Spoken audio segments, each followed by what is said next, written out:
in some cases, like being raised up, they were saying how like that's a sin.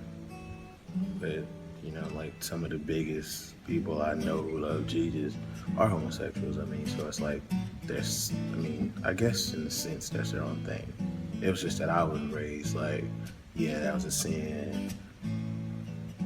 But I guess it's a new day and age. I just feel like religion and sexuality are completely different things. I think that we have a government that has church and state separately for a reason, and I think it needs to stay that way.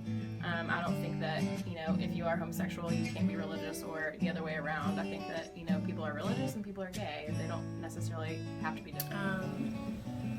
I never thought about it before, but I guess I would say that they're hypocrites. Well, lots of people are religious and lots of people are homosexuals and lots of people are both. It's all good. How about it's all good? Is that all right? I feel like everybody has the right to be religious or to worship anybody they want to, no matter their sexuality or their sexual orientation or anything like that. I don't have a feeling really. I don't judge.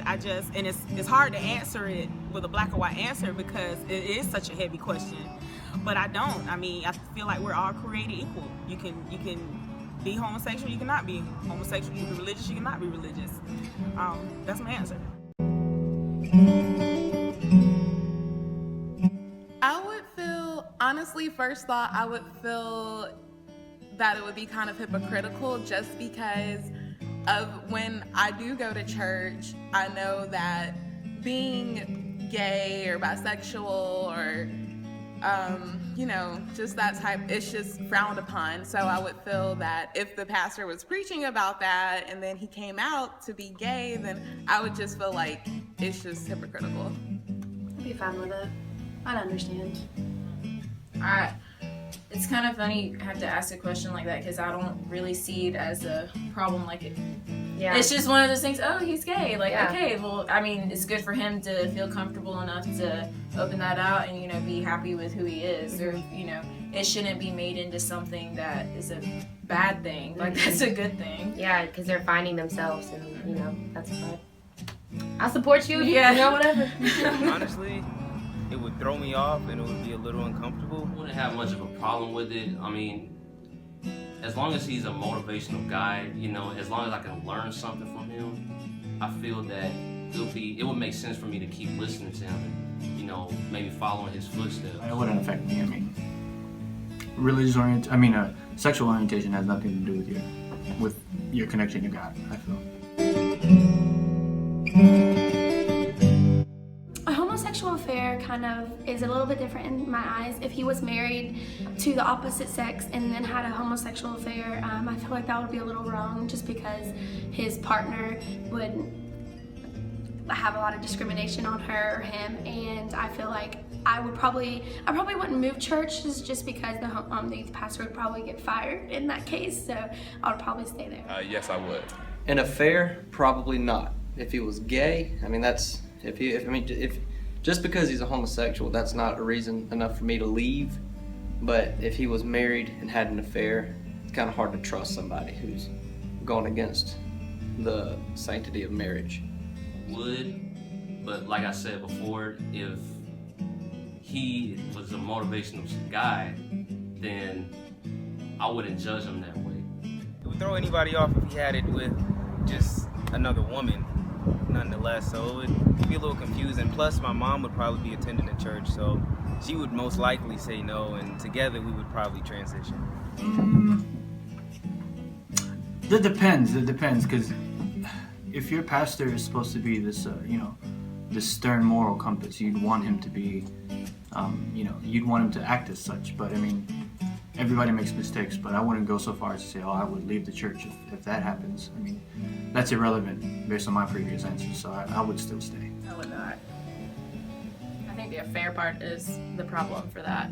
I think that, in my personal beliefs, having an affair is breaking one of the 10 Commandments and not the fact that you're homosexual.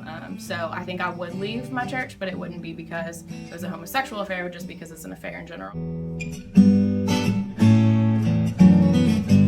If they they feel that they want to have their own places of worship, I think that's totally 100% fine. If it makes them feel more comfortable with worshiping with each other, I don't see why it should be a problem.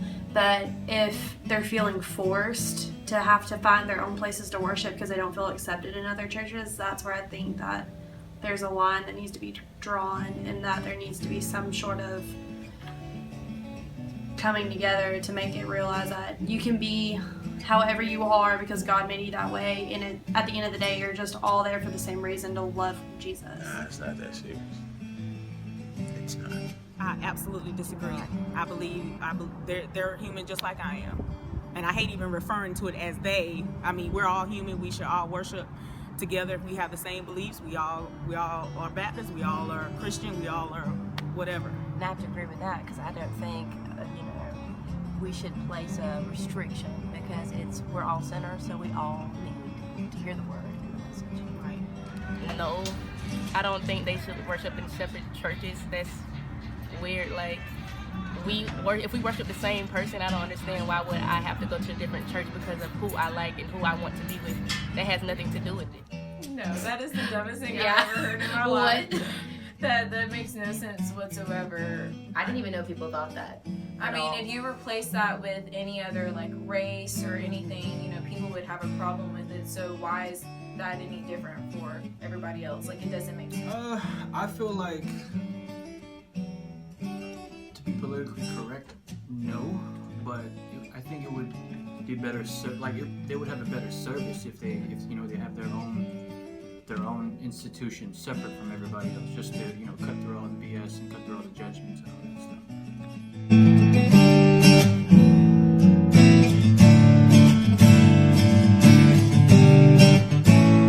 I kind of feel that as learned behavior. I mean, as you grow, you tend to pick up certain things and go certain ways. So that's my thought on that. I think it's both a little bit. I think learned behaviors is a big part of it, just because you're going to do what other people are going to do, peer pressure and all that type of stuff. But higher power definitely has a big influence on us, especially if it's religion and higher power. I definitely feel that we are created by a higher power. But I mean, that's like nature versus nurture, and I do feel like we were all created in God's image. So. Ooh, that's a good question. I do believe that we're created by God, but I also feel like we do follow learned behavior as well, which is why I said what I said about the children being around a gay pastor. I believe that both of those are somewhat true. I believe we are created and we have a certain personality and a certain inclination to act a certain way, but I believe that most of our behaviors and most of our patterns are learned from our environment, and we adapt and we survive, and that's how we grow to be the people that we are. So in response to the questions, my answer would be, as a religious man, that it is not my job to judge, that God created us equal, and that all sin in God's eyes is created equal. So to try to categorize sin and say that one is worse than the other, that's not our place to judge. I believe in a higher being. I believe that we were created, and I also believe the greatest commandment in the Bible that comes from Jesus is to love your neighbor as yourself. And if you love above all, then everything else will take care of itself. Whether you're straight, gay, homosexual, white, green, black, or yellow, that doesn't matter.